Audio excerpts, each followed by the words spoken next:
ಎಲ್ಲರಿಗೂ ನಮಸ್ಕಾರ. ಇವತ್ತಿನ ರೆಸಿಪಿ ನಮ್ಮ ತುಳುನಾಡಿನಲ್ಲಿ ನಾವು ತುಳುವರು ಮಾಡುವಂತಹ ಕೆಸುವಿನ ಎಲೆಯ ಪತ್ರೊಡೆಯನ್ನು ವಿವಿಧ ಕಮ್ಯುನಿಟಿಯವರು ಬೇರೆ ಬೇರೆ ರೀತಿಯಲ್ಲಿ ಮಾಡ್ತಾರೆ. ಇದು ತುಳುವರು ಹೇಗೆ ಅಂದರೆ ತುಳುನಾಡಿನ ತುಳುವರು ಹೆಚ್ಚಾಗಿ ಅಂದರೆ ನಮ್ಮ ಹಳ್ಳಿಗಳಲ್ಲಿ ಇದೇ ರೀತಿ ಈಗಲೂ ಸಹ ಮಾಡ್ತಾರೆ. ಬಹಳ ರುಚಿಕರವಾಗಿ ಬರುವಂತಹದ್ದು. ಈ ಫೋಲ್ಡ್ ಮಾಡಿದಂಥದ್ದಲ್ಲ, ಫೋಲ್ಡ್ ಮಾಡಿದಂಥದ್ದನ್ನು ಸಹ ನಾನು ನನ್ನ ಚಾನಲಲ್ಲಿ ಮಾಡಿ ತೋರಿಸ್ತೇನೆ. ಅದು ಹೆಚ್ಚಾಗಿ GSP ಕಮ್ಯುನಿಟಿಯವರು ಮಾಡುವಂತಹದ್ದು. ನಮ್ಮ ಶೈಲಿಯ ಈ ಒಂದು ಪತ್ರೊಡೆಗೆ ನಾವು ಈ ಬಿಳಿ ಕಲ್ಲಿನ ಒಗ್ಗರಣೆಯನ್ನು ಹಿಂದಿನವರು ಕೊಡ್ತಿದ್ದರು. ನನಗೆ ಈ ಒಲೆ ಇಲ್ಲದ ಕಾರಣ ಅಂದರೆ ಅದಕ್ಕೆ ಕೆಂಡ ಇಲ್ಲದ ಕಾರಣ ಆ ಒಂದು ಕೆಂಡದಿಂದ ಆ ಬಿಳಿ ಕಲ್ಲನ್ನು ಒಗ್ಗರಣೆ ಕೊಟ್ಟು ಮಾಡಲಿಲ್ಲ. ಬಟ್ ಇನ್ನೊಂದು ರೀತಿಯಲ್ಲಿ ನಾನು ಒಗ್ಗರಣೆ ಕೊಟ್ಟು ಈಗಿನ ಶೈಲಿ ಮಾಡಿದ್ದೇನೆ. ಬಟ್ ಬಹಳ ರುಚಿಕರವಾಗಿ ಬರುವಂತಹ ಈ ಒಂದು ಪತ್ರೊಡೆಯನ್ನು ಹೇಗೆ ಮಾಡುವುದನ್ನು ನೋಡುವ ಮೊದಲು ಯಾರೆಲ್ಲ ನನ್ನ ಚಾನಲನ್ನು ನೋಡ್ತಿದ್ದೀರಿ, ಯಾರೆಲ್ಲ ಇನ್ನೂ ಸಬ್ಸ್ಕ್ರೈಬ್ ಮಾಡಿಲ್ಲ, ದಯವಿಟ್ಟು ಸಬ್ಸ್ಕ್ರೈಬ್ ಮಾಡಿ ಸಪೋರ್ಟ್ ಮಾಡಿ ಅಂತ ಹೇಳ್ತಾ ಬನ್ನಿ ಯಾವ ರೀತಿಯಲ್ಲಿ ಮಾಡುವುದನ್ನು ನೋಡೋಣ. ವೀಕ್ಷಕರೇ, ಮಳೆಗಾಲದ ಈ ಕೆಸುವಿನ ಎಲೆ ಉಂಟು. ಇವತ್ತು ತುಳುವರ ಶೈಲಿಯ ಒಂದು ಪತ್ರೊಡೆ ಮಾಡ್ತಿದ್ದೇನೆ. ಪತ್ರೊಡೆಯನ್ನು ವಿವಿಧ ರೀತಿಯಲ್ಲಿ ಮಾಡ್ತಾರೆ, ಬೇರೆ ಬೇರೆ ಕಮ್ಯುನಿಟಿಯವರು ಬೇರೆ ಬೇರೆ ರೀತಿಯಲ್ಲಿ. ನಾವು ತುಳುವರು ಮಾಡುವ ರೀತಿಯಲ್ಲಿ ಅಂದರೆ ತುಳುನಾಡಿನಲ್ಲಿ ಹೆಚ್ಚಾಗಿ ತುಳುವರು ಇದೇ ರೀತಿಯಲ್ಲಿ ಮಾಡೋದು. ಕಟ್ ಮಾಡಿದನ್ನು ಪೀಸ್ ಮಾಡುವಂತಹ ಒಂದು ಇದು ನೋಡಿ. ಇದಕ್ಕೆ ನಾನು ಈ ಕಟ್ ಸಾಂಬಾರು ಅಥವಾ ಈ ಕೆಂಪಕ್ಕಿ ಅಂದರೆ ಕುಚ್ಚಲಕ್ಕಿ, ಬಿಳಿ ಟೈಪಿನ ಕುಚ್ಚಲಕ್ಕಿ ಇರ್ತದಲ್ಲ, ಅದನ್ನು ತೆಗೆದುಕೊಳ್ಬೋದು. ನಾನು ಒಂದು 1/4 kg ಅಷ್ಟು ತೆಗೆದುಕೊಂಡಿದ್ದೇನೆ. ನಿಮಗೆ ಎಷ್ಟು ಬೇಕೋ ಅಷ್ಟನ್ನು ಹಾಕ್ಕೊಳ್ಬೋದು.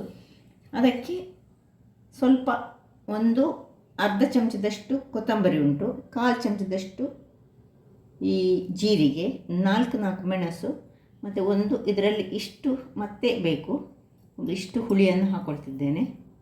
ಒಂದೊಂದಿಷ್ಟು ಹುಳಿ, ಈ ಹುಳಿ ಮತ್ತು ಪುನಃ ಮಸಾಲೆ ಮಾಡುವಾಗ ಹಾಕಿಕೊಂಡು ಮಸಾಲೆಗೆ ಬೇರೆ ಒಂದು ಈ ಬ್ಯಾಡ್ಗೆ ಚಿಲ್ಲಿ ಅದೆಲ್ಲ ಬೇಕು. ಇದೀಗ 4 ಬ್ಯಾಡ್ಗೆ ಚಿಲ್ಲಿ ಜಸ್ಟ್ ಇದೀಗ ನಾವು ಗ್ರೈಂಡ್ ಮಾಡುವಾಗ, ಅಕ್ಕಿ ಗ್ರೈಂಡ್ ಮಾಡುವಾಗ ಯೂಸ್ ಮಾಡಲಿಕ್ಕೋಸ್ಕರ. ಮತ್ತು ಎಲೆ ಬೇಕು, ಒಂದು 10-12 ಎಲೆಗಳು ಬೇಕು. ಈಗ ಮೊದಲಿಗೆ ಈ ಒಂದು ಮಸಾಲೆಗೆ ನೋಡಿ ಈ ಹುಳಿಯನ್ನು ತೆಗೆದಿಟ್ಕೊಳ್ತಿದ್ದೇನೆ ನಾನು. ಒಂದೊಂದು ಹುಳಿ ಮತ್ತು ಸ್ವಲ್ಪ ಸಾಮಾನುಗಳನ್ನು ಒಮ್ಮೆ ಹಾಕಿ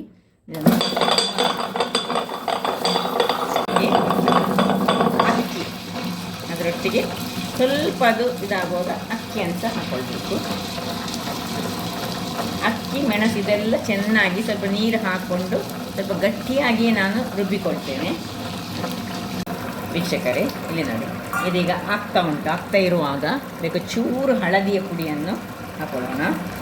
ಒಂದು ಇಷ್ಟು ಹಳದಿಯ ಪುಡಿ ಹಾಕ್ಕೊಂಡು ನಾವು ಈ ಒಂದು ಎಲೆಯನ್ನೀಗ ಇದರದ್ದು ದಂಟು ಸ್ವಲ್ಪ ಸಿರ್ಬದು. ಈ ದಂಟಿದ್ದ ಕೂಡಲೇ ಸ್ವಲ್ಪ ಅದು ತುರಿಕೆ ಶುರುವಾಗೋದು. ಸ್ವಲ್ಪ ಹೀಗೆ ಇದರದ್ದು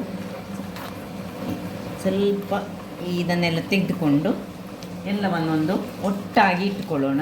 ನೋಡಿ ಹೀಗೆ ಸ್ವಲ್ಪ ಎಳೆತ್ತೆಳತ್ತೆ ಎಲೆ ಆದರೆ ತುಂಬ ಚೆನ್ನಾಗಿ ಆಗ್ತದೆ. ಚೆನ್ನಾಗಿ ತೊಳೆದುಕೊಳ್ಬೇಕು. ಇದು ತೊಳೆದುಕೊಂಡು ನಾನು ಆಗ ಇಟ್ಟುಕೊಂಡಿದ್ದೇನೆ. ಮತ್ತು ಬಾಡಿಸಿಕೊಳ್ಬೇಕು ನಾವು. ಯಾವುದು ಅಂದರೆ ಬೇಗ ಕಟ್ ಮಾಡಿ ಇಟ್ಟುಕೊಂಡು ನಾವು ಬಾಡಿಸಿಕೊಳ್ಬೇಕು.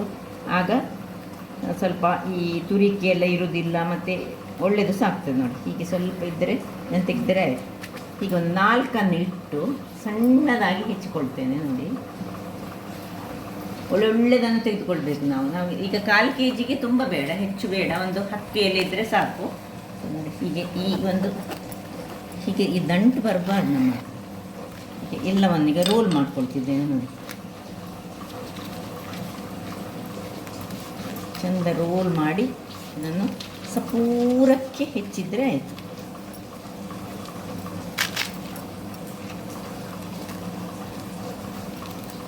ರೀತಿಯಲ್ಲಿ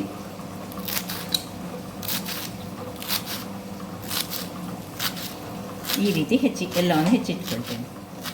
ವೀಕ್ಷಕರೇ ನೋಡಿ, ಎಲ್ಲ ಹಿಟ್ಟು ತೆಗೆದಿಟ್ಟುಕೊಂಡೆ. ಎಷ್ಟು ಹಿಟ್ಟುಂಟು ಅಷ್ಟೇ ನಮಗೆ ಈ ಒಂದು ಸೊಪ್ಪು ಕಟ್ ಮಾಡಿದ್ದು ನೋಡಿ ಇಷ್ಟು ಬೇಕು. ಈಗ ಇದನ್ನೆಲ್ಲ ಇದಕ್ಕೆ ಮಿಕ್ಸ್ ಮಾಡಿಕೊಳ್ಳೋಣ. ನೋಡಿ ಗಟ್ಟಿಯಾಗಿ ಈ ರೀತಿಯಾಗಿ ಬರಬೇಕು. ನಮ್ಮ ಸ್ಟೈಲಿಯಲ್ಲಿ ನಾವು ಹೀಗೆ ಗಟ್ಟಿಯಾಗಿ ಮಾಡಿಕೊಳ್ಳೋದು. ಸೊ ಇದನ್ನೀಗ ಇದರಲ್ಲಿ ಮಿಕ್ಸ್ ಮಾಡಿ ನಿಮಗೆ ತೋರಿಸ್ಕೊಡ್ತೇನೆ ನಾನು. ನೋಡಿ ಒಳ್ಳೆ ಮಿಕ್ಸ್ ಕೊಟ್ಟೆ ಎಲ್ಲವನ್ನು. ಈ ರೀತಿ ಮಿಕ್ಸ್ ಆಗಿ ಬರಬೇಕು. ಅಥವಾ ಸಪೋಸ್ ನಿಮಗೆ ನೀವು ಈ ಬೆಳ್ತಿಗೆ ಅಕ್ಕಿಯಲ್ಲಿ ಮಾಡಿದರೆ ಇದು ಸ್ವಲ್ಪ ನೀರಾಗ್ತದೆ. ನೀರಾಗೋದಾದರೆ ಪ್ಲೇಟಲ್ಲಿ ಹಾಕ್ಕೊಂಡು, ಈಗ ಇಲ್ಲಿ ನೋಡಿ ನಾನೊಂದು ಇದೊಂದು ಇಟ್ಕೊಂಡಿದ್ದೇನೆ.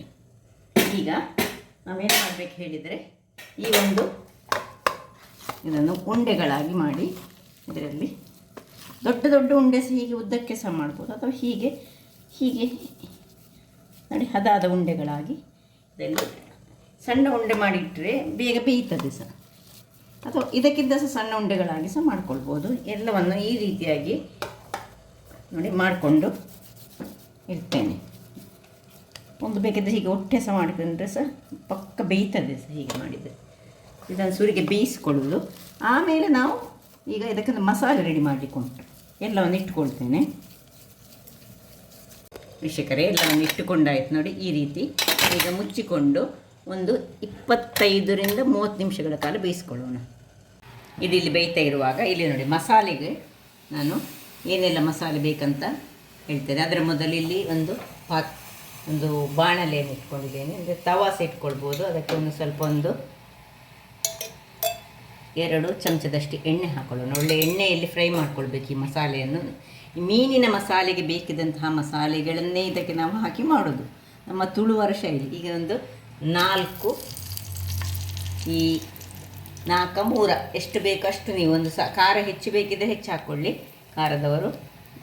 ಮೆಣಸಾದರೆ 1 ಚಮಚದಷ್ಟು ಕೊತ್ತಂಬರಿ ಬೀಜ, ಅರ್ಧ ಚಮಚದಷ್ಟು ಜೀರಿಗೆ, 1/4 ಚಮಚದಷ್ಟು ಈ ಸಾಸಿವೆ, 1/4 ಚಮಚದಷ್ಟು ಮೆಂತೆ, 1/4 ಚಮಚದಷ್ಟು ಈ ಪೆಪ್ಪಕಾರ್ನ್ಸ್ ಕರಿಮೆಣಸು. ಇಷ್ಟನ್ನು ಸಹ ಒಟ್ಟಿಗೆ ಚೆನ್ನಾಗಿ ಹುರಿದುಕೊಳ್ಳೋದು.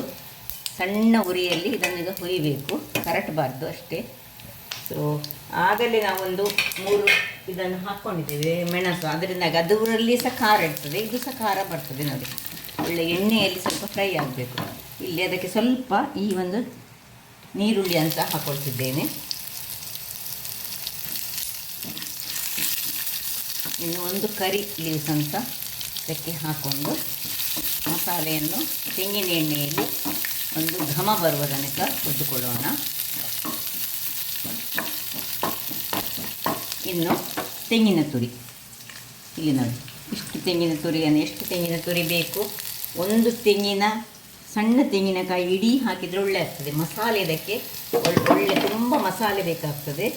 ಸೊ ಇಷ್ಟನ್ನು ನಾನು ಹಾಕ್ಕೊಂಡು ಇದರೊಟ್ಟಿಗೆ ಇದಂತ ಸ್ವಲ್ಪ ಹುರಿದುಕೊಳ್ತೇನೆ. ಮತ್ತು ಇದನ್ನು ಚೂರು ಹಳದಿಯನ್ನು ಹಾಕಬೇಕು. ಇದು ನೀವು ನೋಡಿರ್ಬೋದು, ನಾನು ಮೀನಿನ ಹೆಚ್ಚಾಗಿ ಮಸಾಲೆ ಮಾಡುವಾಗ ಈ ರೀತಿಯಲ್ಲಿ ಮಾಡ್ತೇನೆ. ಸೊ ಬಟ್ ಈ ತೆಂಗಿನ ತುರಿಯನ್ನು ಇಷ್ಟು ಹುರಿದುಕೊಳ್ಳೋದಿಲ್ಲ. ಸೊ ಇನ್ನು ಸ್ವಲ್ಪ ತೆಂಗಿನ ತುರಿ ಬೇಕಾಗ್ತದೆ. ಸ್ವಲ್ಪ ಮಸಾಲೆ ತುಂಬ ಇದ್ದರೆ ತೆಂಗಿನ ತುರಿ ತುಂಬ ಹಾಕಿದರೆ ತುಂಬ ಚೆನ್ನಾಗಿ ಬರ್ತದೆ. ಯಾಕೆಂದರೆ ನಾವು ಇದಕ್ಕೆ ಹೆಸರು ಕಾಳು ಅಥವಾ ಏನು ಹಾಕ್ಕೊಳ್ಳೋದಿಲ್ಲಲ್ಲ, ಹಾಗಾಗಿ ಸ್ವಲ್ಪ ಇನ್ನು ಹಳದಿಯ ಪುಡಿಯನ್ನು ಇದಕ್ಕೆ ಹಾಕ್ಕೊಳ್ಳೋಣ. ಸ್ವಲ್ಪವೇ ಸಾಕು. ಆಲ್ರೆಡಿ ಅದಕ್ಕೆ ಸಹ ಸ್ವಲ್ಪ ಹಾಕ್ಕೊಂಡಿದ್ದೇವೆ ನಾವು.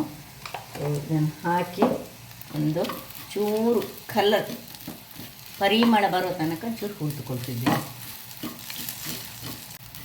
ಸಾಕು. ಇಷ್ಟ ಆಗುವಾಗ ಇದನ್ನು ಆಫ್ ಮಾಡಿಕೊಂಡು ಇದನ್ನು ತಣ್ಣಗಾಗಲಿಕ್ಕೆ ಬಿಡೋಣ. ತಣ್ಣಗಾದ ಮೇಲೆ ಇದನ್ನು ನಾನು ಮಿಕ್ಸಿಗೆ ಹಾಕ್ಕೊಂಡು ಗ್ರೈಂಡ್ ಮಾಡಿ ತರ್ತೇನೆ. ಅಷ್ಟೊತ್ತಿಗೆ ಓಕೆ ವೀಕ್ಷಕರೇ, ಮಸಾಲೆ ತಣ್ಣಗಾಗಿದೆ. ಈಗ ಇದಕ್ಕೆ ಒಂದಿಷ್ಟು ದೊಡ್ಡ ಹುಳಿಯನ್ನು ಹಾಕಿ ಇದನ್ನು ಮಿಕ್ಸಿಗೆ ಹಾಕಿ ಸ್ವಲ್ಪ ನೀರು ಹಾಕಿ ಒಳ್ಳೆ ಫೈನಾದ ಒಂದು ಮಸಾಲೆ ಮಾಡ್ತಿರ್ತೇನೆ. ಅಷ್ಟೊತ್ತಿಗೆ ಇಲ್ಲಿ ಇದು ಸಹ ಬೇಯ್ತದೆ. So ಇದನ್ನೀಗ of ಮಾಡ್ಕೊಂಡಿದ್ದೇನೆ. ಮಸಾಲೆ ಸಹ ರೆಡಿ ಆಯಿತು. ಇಲ್ಲಿ ಇದೀಗ ಅರ್ಧ ಗಂಟೆ ಬೇಡ, ನಮಗೆ ಒಂದು 25 ಮಿನಿಟ್ಸ್ ಸಾಕು. ಇದು ಆಯ್ತು, ಆಫ್ ಮಾಡ್ಕೊಂಡಿದ್ದೇನೆ. ಈಗ ನೋಡ ಓಪನ್ ಮಾಡಿಕೊಂಡು ಇದನ್ನು ತಣ್ಣಗಾಗಲಿಕ್ಕೆ ಅಲ್ಲಿಗೆ ಬಿಡೋಣ. ಬೆಂದಿದೆ ಇಲ್ವಾ ಅಂತ ಒಮ್ಮೆ ಚೆಕ್ ಬೇಕಿದ್ರೆ ಮಾಡ್ಕೊಳ್ಬೋದು. ಬೆಂದಿದೆ, ಇಷ್ಟೊತ್ತಿಗೆ ಬೆಂದಿರ್ತದೆ. ಹೀಗೆ ಹಾಕಿದರೆ ಆಯಿತು. ಈಗ ಒಂದೊಂದಾಗಿ ಇದನ್ನು ನಾವು ಈಗ ತಣ್ಣಗಾಗಲಿಕ್ಕೆ ಇಲ್ಲಿಗೆ ಇಟ್ಕೊಳ್ಳೋಣ. ಇದು ತಣ್ಣಗಾಗಿ ಅದನ್ನು ಕಟ್ ಮಾಡಲಿಕ್ಕೆ ಉಂಟು. ಸೊ ಎಲ್ಲವನ್ನು ಹೀಗೆ ತೆಗಿತೀನಿ ಇದರಿಂದಲೇ. ಇದು ತಣ್ಣಗಾಗ್ತಿರುವಾಗ ಇಲ್ಲಿ ಒಂದು ನಾನು ಬಣಾಲೆಯನ್ನು ಇಟ್ಕೊಂಡಿದ್ದೇನೆ. ಬಣಾಲೆಗೆ ಸ್ವಲ್ಪ ಎಣ್ಣೆಯನ್ನು ಹಾಕ್ಕೊಳ್ತಿದ್ದೇನೆ. ಒಂದು ಸ್ವಲ್ಪ ತೆಂಗಿನ ಎಣ್ಣೆಯನ್ನು ಹೆಚ್ಚು ಯೂಸ್ ಮಾಡಿದರೆ ಒಳ್ಳೆಯದು. ಇಲ್ಲೀಗ ಬೆಳ್ಳುಳ್ಳಿ, 2 ಬೆಳ್ಳುಳ್ಳಿಯನ್ನು ಜಜ್ಜಿಟ್ಕೊಳ್ಳೋಣ. ಒಂದು 4 ಬೆಳ್ಳುಳ್ಳಿ. ನನ್ನ ಚಾನಲಲ್ಲಿ ನೀವು ಬೇರೆ ಥರದ ಪತ್ರೊಡೆಯನ್ನು ಸಹ ನೋಡ್ಬೋದು. ನಾನು ಹೋದ ವರ್ಷ ಹಾಕಿದ್ದೇನೆ, ಅದು ಸಹ ಬಹಳ ಚೆನ್ನಾಗಿ ಬಂದಿದೆ, ಒಳ್ಳೆ ವ್ಯೂಸ್ ಹೋಗಿದೆ. ಇದನ್ನೀಗ ಈ ಒಂದು ಇದಕ್ಕೆ ಹಾಕೊಳ್ಳೋಣ. ಸ್ವಲ್ಪ ಬಿಸಿ ಆಗಲಿ. ಇದು ಬಿಸಿ ಆಗುವಾಗ ಇಲ್ಲಿ ಏನು ಕಟ್ ಮಾಡಿದ ನೀರುಳ್ಳಿಯನ್ನು ಹಾಕೊಳ್ಳೋಣ. ನೀರುಳ್ಳಿ ಇದರಲ್ಲಿ ಒಳ್ಳೆ ಪರಿಮಳ ಬರುವವರೆಗೆ ನೀರುಳ್ಳಿ ಮತ್ತು ಬೆಳ್ಳುಳ್ಳಿ ಚೆನ್ನಾಗಿ ಹುರಿದುಕೊಳ್ಬೇಕು. ಇದು ಹುರಿತಾ ಇರುವಾಗ ಈ ಒಂದು ತಣ್ಣಗಾದದನ್ನು ಸಣ್ಣ ಪೀಸ್ಗಳಾಗಿ ನಾವು ಕಟ್ ಮಾಡಿಕೊಳ್ಳೋಣ. ನೋಡಿ, ಇದು ನಮ್ಮದು ಹಳೆಯ ಶೈಲಿಯ, ನಮ್ಮ ಹಿರಿಯರು ಹೀಗೆ ಮಾಡ್ತಿದ್ದ, ನಾವು ತುಳುವರು ಇದೇ ರೀತಿಯಾಗಿ ಮಾಡೋದು ನೋಡಿ. ಇದೇ ಈಗ ತಿನ್ನಲಿಕ್ಕೆ ಸಹ ಇದನ್ನು ಸಹ ತಿನ್ನಲಿಕ್ಕೆ ಎಣ್ಣೆ ಹಾಕಿ ತಿನ್ನಲಿಕ್ಕೆ ಇದು ಸಹ ಚೆನ್ನಾಗಿ ಬರ್ತದೆ. ಹೀಗೆ ಸಹ ತಿನ್ಬೋದು, ಬಟ್ ಇದನ್ನು ಮಸಾಲೆಯಲ್ಲಿ ಹಾಕಿದ್ರಂತೂ ಬಹಳ ಚೆನ್ನಾಗಿ ಬರ್ತದೆ. ಸೊ ಇದನ್ನೀಗ ಸಣ್ಣದಾಗಿ ಕಟ್ ಮಾಡಿಕೊಡ್ತೇನೆ. ವೀಕ್ಷಕರೇ ನೋಡಿ, ಇಷ್ಟಿಷ್ಟು ದೊಡ್ಡ ದೊಡ್ಡ ತುಂಡುಗಳಾಗಿಟ್ಟೆ, ಅದು ಮತ್ತು ಆ ಮಸಾಲೆಯಲ್ಲಿ ಸೇರುವಾಗ ಅದು ಮತ್ತು ಹುಡಿ ಆಗ್ತದೆ. ಅದಕ್ಕೆ ಈ ರೀತಿಯಾಗಿ ಇದು ರೆಡಿಯಾಗಿದೆ. ಇಲ್ಲಿ ಇದೀಗ ಇದು ಸಹ ನೋಡಿ ಒಳ್ಳೆ ಪರಿಮಳ ಬರ್ತಾ ಉಂಟು, ಬೆಳ್ಳುಳ್ಳಿ ಮಿಕ್ಸಿ ಇದ್ದಾಗ. ಈಗ ಇದಕ್ಕೆ ಕರಿಬೇವಿನ ಸೊಪ್ಪು ಒಂದು ಸ್ವಲ್ಪ ಹಾಕೊಳ್ಳೋಣ.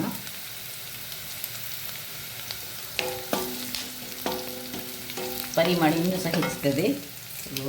ಉರಿ ಮಾತ್ರ ಹದಾದಲ್ಲಿ ಇಟ್ಟುಕೊಂಡು ಇದನ್ನು ಮಾಡಿಕೊಳ್ಬೇಕು. ಈ ಹಿಂದಿನವರು ಮಣ್ಣಿನ ಪಾತ್ರೆಯಲ್ಲಿ ಅಂದರೆ ಬಿಸಿಲೆಯಲ್ಲಿ ಮಾಡ್ತಿದ್ದರು, ಬಹಳ ಚೆನ್ನಾಗಿ ಬರ್ತಿತ್ತು. ಈಗ ಇದಕ್ಕೀಗ ಈ ಮಸಾಲೆಯನ್ನು ಹಾಕೊಳ್ಳೋಣ. ನಾನು ಇದನ್ನು ಹೆಚ್ಚು ಖಾರ ಮಾಡಲಿಕ್ಕೆ ಹೋಗಲಿಲ್ಲ. ನೀವು ಬೇಕಿದ್ರೆ ಖಾರ ಮಾಡೋರು ಖಾರ ಮಾಡಿಕೊಳ್ಬೋದು. ನಾನು ಇದಕ್ಕೆ ಸಹ ನೋಡಿ ಈ ಮೆಣಸನ್ನು ಹಾಕಿದ ಕಾರಣ ನಾನು ಇದಕ್ಕೆ ಹೆಚ್ಚು ಖಾರ ಮಾಡಲಿಲ್ಲ. ಇನ್ನು ಸರಿಯಾಗಿ ನೀರು ತೆಳು ಮಾಡಬೇಕು, ತುಂಬ ದಪ್ಪ ಮಾಡಬಾರ್ದು. ಯಾಕೆಂದರೆ ಈ ಒಂದು ಪತ್ರೊಡೆಯ ಪೀಸನ್ನು ಅದಕ್ಕೆ ಹಾಕುವಾಗ ಅದು ಇನ್ನೂ ಸಹ ದಪ್ಪ ದಪ್ಪ ಆಗ್ತಾ ಹೋಗ್ತದೆ. ಸೊ ಇನ್ನೂ ಸಹ ಸ್ವಲ್ಪ ನೀರನ್ನು ಹಾಕೊಳ್ಳೋಣ. ಸರಿ ತೆಳುವಾಗಲಿ. ಇನ್ನು ಉಪ್ಪನ್ನು ಇದಕ್ಕೆ ಹಾಕ್ಕೊಳ್ತಿದ್ದೇನೆ. ಆಗ ತುಂಡಿನಲ್ಲಿ ಸೊಪ್ಪುಂಟು, ಹಾಗೆ ನೋಡಿಕೊಂಡು ಉಪ್ಪನ್ನು ಹಾಕೊಳ್ಳೋಣ. ಈಗ ಸ್ವಲ್ಪ ಉಪ್ಪು ಹುಳಿ ಖಾರ ಎಲ್ಲ ಸ್ವಲ್ಪ ನಮಗೆ ಕರೆಕ್ಟ್ ಉಂಟ ಇಲ್ಲ ನೋಡಿ. ಖಾರ ಕಡಿಮೆ ಇದ್ದವ್ರು ಬೇಕಿದ್ದರೆ ಇಲ್ಲಿಗೆ ಮೆಣಸಿನ ಪುಡಿ ಸಹ ಸೇರಿಸ್ಕೊಳ್ಬೋದು. ನಾವು ಸ್ವಲ್ಪ ಖಾರ ಕಡಿಮೆ. ಇದನ್ನೀಗ ಮುಚ್ಚಳ ಮುಚ್ಚಿ ಒಂದು ಕುದಿ ಬರಲಿಕ್ಕೆ ಬಿಡೋಣ. ವೀಕ್ಷಕರೇ ಒಳ್ಳೆ ಕುದಿ ಬರ್ತಾ ಉಂಟು. ಈಗ ಇಲ್ಲಿ ನೋಡಿ ಇದನ್ನೀಗ ಒಂದೊಂದಾಗಿ ಇದಕ್ಕೆ ಶಿಫ್ಟ್ ಮಾಡ್ಕೊಳ್ಳೋಣ. ಸ್ವಲ್ಪ ದೊಡ್ಡ ದೊಡ್ಡ ಪೀಸ್ ಇದ್ದರೆ ಒಳ್ಳೆಯದಾಗ್ತದೆ, ಅದು ಅದರಲ್ಲಿ ಮಿಕ್ಸ್ ಆಗುವಾಗ ಮತ್ತು ಹುಡಿ ಆಗ್ತದೆ. ಪರಿಮಳ ಅಂತೂ ಬಹಳ ಚೆನ್ನಾಗಿ ಬರ್ತಾ ಉಂಟು.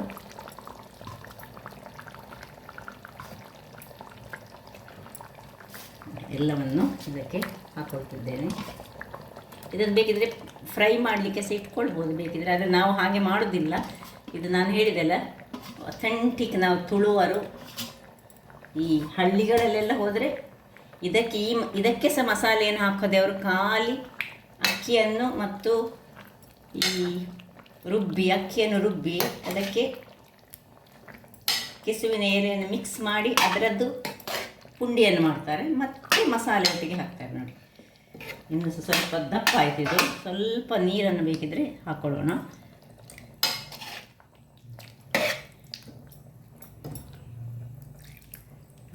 ಇನ್ನು ಒಂದು ಒಳ್ಳೆ ಕುದಿ ಬರಬೇಕು. ಮತ್ತು ಇಲ್ಲಿ ಉಪ್ಪನ್ನು ಚೆಕ್ ಮಾಡಬೇಕು. ಉಪ್ಪು ಕಡಿಮೆ ಇದ್ದರೆ ಉಪ್ಪು ಹಾಕ್ಕೊಳ್ಳಿ. ಹುಳಿಯೆಲ್ಲ ಸರಿ ಉಂಟು, ಯಾಕಂದರೆ ಹುಳಿ ಸರಿ ಹಾಕಿದ್ದೇನೆ ನಾನು.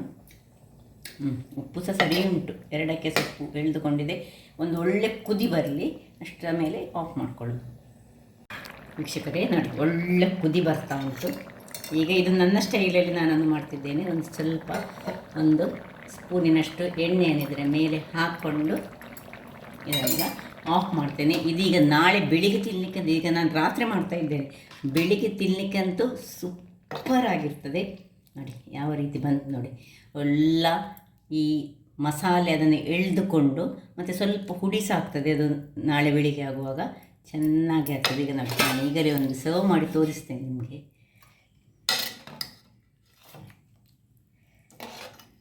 ದೊಡ್ಡ ದೊಡ್ಡ ಪೀಸ್ ಇಟ್ಟರೆ ಮತ್ತು ಇದನ್ನು ಅನ್ನದೊಟ್ಟಿಗೆ ಸಹ ನಾವು ಈ ಪದಾರ್ಥದ ರೂಪದಲ್ಲಿ ಸಹ ತಿನ್ಬೋದು, ಬೆಳಗಿನ ಉಪಹಾರವಾಗಿ ಸಹ ತಿನ್ಬೋದು, ಹೇಗೆ ಸಹ ಆಗ್ತದೆ. ರಾತ್ರಿಗೆ ಸಹ ಇದನ್ನು ಡಿನ್ನರ್ ರೂಪದಲ್ಲಿ ಸಹ ತಿನ್ಬೋದು. ಅನ್ನ ಊಟ ಮಾಡಬೇಕಂತ ಸಹ ಇಲ್ಲ, ಇದನ್ನು ತಿನ್ನಬೇಕಾದ್ರೆ ಹೊಟ್ಟೆ ಗಟ್ಟಿ ಆಗ್ತದೆ ನೋಡಿ. ಏನು ಚೆನ್ನಾಗಿ ಬಂದಿದೆ ನೋಡಿ. ಇದು ನಮ್ಮದು ಹಿರಿಯರ ಶೈಲಿಯ ಒಂದು ಪತ್ರೊಡೆ, ಬಹಳ ರುಚಿಕರವಾದುದು.